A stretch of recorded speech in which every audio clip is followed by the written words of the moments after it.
একাত্তরের খ্রিস্টান সম্প্রদায়ের উপর পাকিস্তানি বাহিনীর নৃশংসতা ছিল চরম। বিশেষ করে যারা মুক্তিযোদ্ধাদের সাহায্য করতেন তাদের উপর নেমে আসতো অবর্ণনীয় নির্যাতন। এক্ষেত্রে বিদেশি মিশনারিদের ভূমিকা ছিল অবিস্মরণীয়।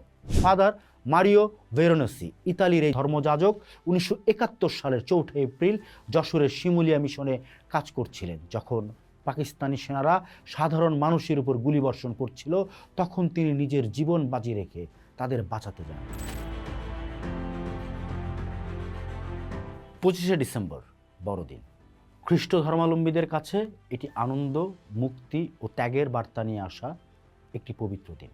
কিন্তু বাংলাদেশের ইতিহাসে বড়দিন আর যিশুর আত্মত্যাগ এক অন্যরকম মাত্রা পায় 1971 সালের মহান মুক্তিযুদ্ধের প্রেক্ষাপটে। শাহরিয়ার কবিরের কালজয়ী গল্প এবং তার উপর ভিত্তি করে নির্মিত চলচ্চিত্র একাত্তরের যিশু আমাদের মনে করিয়ে দেয়, একাত্তরের সেই উত্তাল দিনগুলিতে বাংলাদেশের খ্রিস্টান সমাজ কেবল দর্শক ছিল না, বরং তারা হয়ে উঠেছিল এই জনপদের অবিচ্ছেদ্য যোদ্ধা ও ত্যাগের প্রতীক। 1993 সালে মুক্তিপ্রাপ্ত একাত্তরের যিশু চলচ্চিত্রটি পরিচালনা করেছিলেন নাসিরুদ্দিন ইউসুফ বাচ্চু। এটি মূলত শাহরিয়ার কবিরের ছোট গল্পের চলচ্চিত্রায়ন।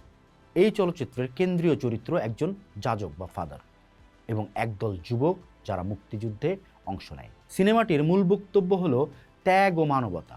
যীশুখ্রিস্ট যেমন মানবতার পাপ মোচনের জন্য ক্রুশবিদ্ধ হয়েছিলেন, 1971 সালে বাংলাদেশের সাধারণ মানুষ, বিশেষ করে খ্রিস্টান সম্প্রদায়ের যুবকেরা তেমনি মাতৃভূমির স্বাধীনতার জন্য নিজের রক্ত বিলিয়ে দিয়েছিলেন। মহান মুক্তিযুদ্ধ চলাকালে একটি শান্ত সুনিবিড় জনপদকে ঘিরে নির্মিত হয়েছে একাত্তরের যিশু।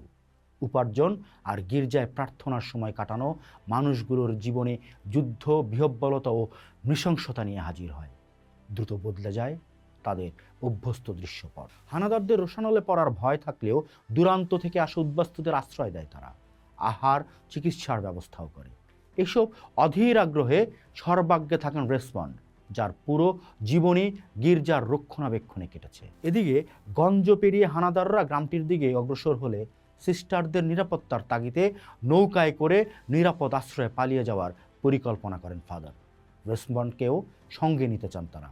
এখানে থাকলে হিংস্ররা তাকে মেরে ফেলবে, এই ভয়কে তোয়াক্কা না করে রেসমন্ড তার প্রিয় গ্রাম, প্রিয় গির্জা ছেড়ে কোথাও না যাবার সিদ্ধান্তে থাকেন অনড়। এই সিদ্ধান্ত আপাত দৃষ্টিতে ছেলে মানুষই মনে হলেও প্রকৃতার্থে তার মানবিক বোধ, দেশপ্রেমের দুঃসাহসী ইঙ্গিত বহন করে। একদিকে মুক্তিযুদ্ধে ঝাঁপিয়ে পড়ে গ্রামের একদল তরুণ, অন্যদিকে রাতের আধারে নির্বিচার গণহত্যা চালায় পাক সেনারা। রেহাই পায় না আশ্রয় নেয়া রেসমন্ডের অনেক আদর কারা বোবা শিশুটিও। নিঃসঙ্গ রেসমন্ড আকাশের দিকে তাকিয়ে নির্বিচার হত্যাকাণ্ডের বদলে শান্তি প্রার্থনা করে। এরই মধ্যে যেন তার প্রার্থনা কবুল হয়েছে এমন ইঙ্গিত নিয়ে একদল মুক্তিযোদ্ধা আশ্রয় নেয় গির্জায়। ওরা তাকে স্বপ্ন দেখিয়ে পাকিস্তানি ঘাঁটি উড়িয়ে দেওয়ার জন্য চলে যায় ঠিকই, ফিরে আসার সময় ওদের পেছন থেকে ধাওয়া করে শত্রু সৈন্যরা। গির্জার পাশে যিশুর মতো ক্রুশবিদ্ধ করা মুক্তিযোদ্ধাদের আর্তচিৎকারে ঘরে লুকিয়ে থাকতে পারেন না রেসমন্ড, বেরিয়ে আসেন। মুক্তিযোদ্ধাদের সম্পর্কে হানাদাররা জানতে চাইলে রেসমন্ড 3 বার না চেনার কথা বলেন। তার মনে পড়ে যায় ফাদারের মুখে শোনা বাইবেলের পাঠ, মোরগ ডেকে ওঠার আগে শিষ্য পিটার 3 বার অস্বীকার করবে যিশুকে। তবে কি এই ক্রুশবিদ্ধ মুক্তিযোদ্ধারাও এক একজন যিশু? মুক্তিযোদ্ধাদের হত্যা করা হলেও রেসমন্ড ভেঙে পড়েন না, তার ভেতর জেগে ওঠে প্রাণশক্তি। মহাগ্রন্থ বাইবেল মতে ক্রুশবিদ্ধ যিশুর পুনরুত্থান অনিবার্য। এই বিশ্বাসকে দৃঢ় করে আরও একদল মুক্তিযোদ্ধা তার হেফাজতে শেল্টার নিতে আসে। ফলে কেবল একাত্তরের নয়, একাত্তরের যিশু দেশমাতৃকার দুর্যোগে দেশপ্রেমীদের পুনরুত্থানের বার্তা ছড়িয়ে দেয়। 1971 সালের 25শে মার্চ, কালো রাতের পর যখন দেশ জুড়ে গণহত্যা শুরু হয়, তখন খ্রিস্টান মিশনারি এবং গির্জাগুলো মানবিক সহায়তার প্রধান কেন্দ্রে পরিণত হয়েছিল। ঢাকার হলিক্রস গির্জা, নবাবগঞ্জের হাসনাবাদ গির্জা, কালীগঞ্জের নাগরিমি গির্জা এবং দেশের বিভিন্ন প্রান্তের মিশনগুলো সাধারণ মানুষকে ধর্ম বর্ণ নির্বিশেষে আশ্রয় দিয়েছিল। পাকিস্তানি সেনারা অনেক সময় আন্তর্জাতিক চাপে বা ধর্মীয় কারণে গির্জায় আক্রমণ করতে দ্বিধা করত, যা সাধারণ মানুষের নিরাপদ আশ্রয়ে সাহায্য করেছিল।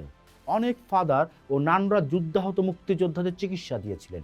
বিশেষ করে যুদ্ধকালীন সময়ে রেড ক্রসের মাধ্যমে তারা মানবিক সহায়তা পরিচালনা করতেন। খ্রিস্টান ধর্মাবলম্বীরা কেবল সেবা নয়, সরাসরি অস্ত্র হাতেও যুদ্ধ করেছেন। তথ্য মতে প্রায় 1000-এর বেশি খ্রিস্টান মুক্তিযোদ্ধা সরাসরি রণাঙ্গনে লড়াই করেছেন। হেমন্ত করায়া খ্রিস্টান সম্প্রদায়ের মুক্তিযোদ্ধাদের মধ্যে অন্যতম পরিচিত নাম। তিনি ও তার দল নবাবগঞ্জ দোহার এলাকায় প্রতিরোধ গড়ে তুলেছিলেন। সাভার গাজীপুর অঞ্চলে খ্রিস্টান যুবকদের একটি বড় অংশ মুক্তিযুদ্ধে অংশ নেয়। নাগরি ও মঠবাড়ি এলাকায় খ্রিস্টান যুবকেরা ভারতের সীমান্ত পাড়ি দিয়ে প্রশিক্ষণ নিয়ে এসে যুদ্ধে ঝাঁপিয়ে পড়েন। মেজর হুবার্ট রোজারিওর নাম আমরা অনেকেই শুনেছি। মেজর হুবার্ট রোজারিও সম্মুখ সমরে গুরুত্বপূর্ণ ভূমিকা পালন করেছিলেন। এছাড়া অসংখ্য সাধারণ খ্রিস্টান যুবক 2 নম্বর সেক্টর সহ বিভিন্ন অঞ্চলে অসীম সাহসের সাথে যুদ্ধ করেছেন। 25 ডিসেম্বর বড়দিন। খ্রিস্ট ধর্মাবলম্বীদের কাছে এটি আনন্দ, মুক্তি, ত্যাগের বার্তা নিয়ে আসা পবিত্র দিন। 71-এর খ্রিস্টান সম্প্রদায়ের উপর পাকিস্তানি বাহিনীর নৃশংসতা ছিল চরম।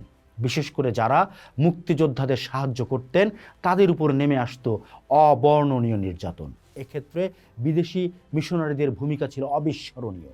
ফাদার মারিও ভেরোনেসি, ইতালির এই ধর্মযাজক, 1971 সালের 4 এপ্রিল যশোরের শিমুলিয়া মিশনে কাজ করছিলেন। যখন পাকিস্তানি সেনারা সাধারণ মানুষের উপর গুলিবর্ষণ করছিল, তখন তিনি নিজের জীবন বাজি রেখে তাদের বাঁচাতে যান।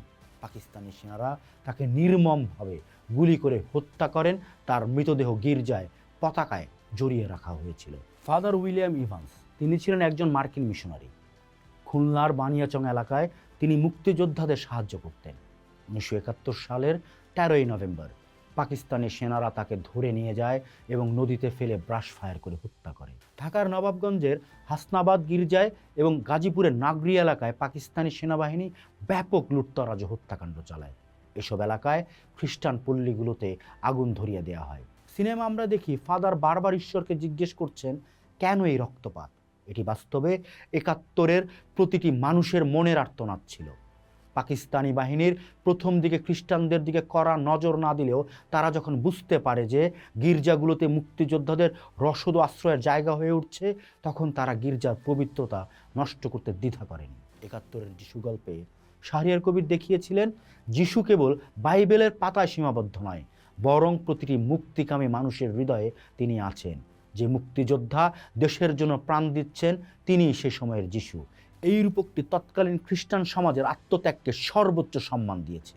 25 ডিসেম্বর বড়দিন আমাদের ত্যাগের শিক্ষা দেয়।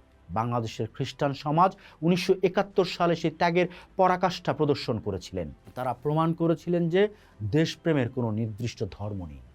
71-এর যিশু চলচ্চিত্রটি কেবল একটি শিল্পকর্ম নয়, এটি 71-এর সেই সকল যিশুদের প্রতি শ্রদ্ধাঞ্জলি যারা ক্রুশবিদ্ধ হওয়ার মতো যন্ত্রণা সহ্য করেও লাল সবুজের পতাকাকে ছিনিয়ে এনেছিলেন।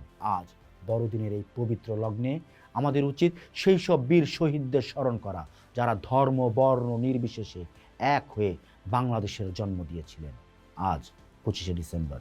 সবাইকে বড়দিনের শুভেচ্ছা। পোস্ট দেখুন, ভাবুন, করুন, থাকুন পোস্টের সাথে।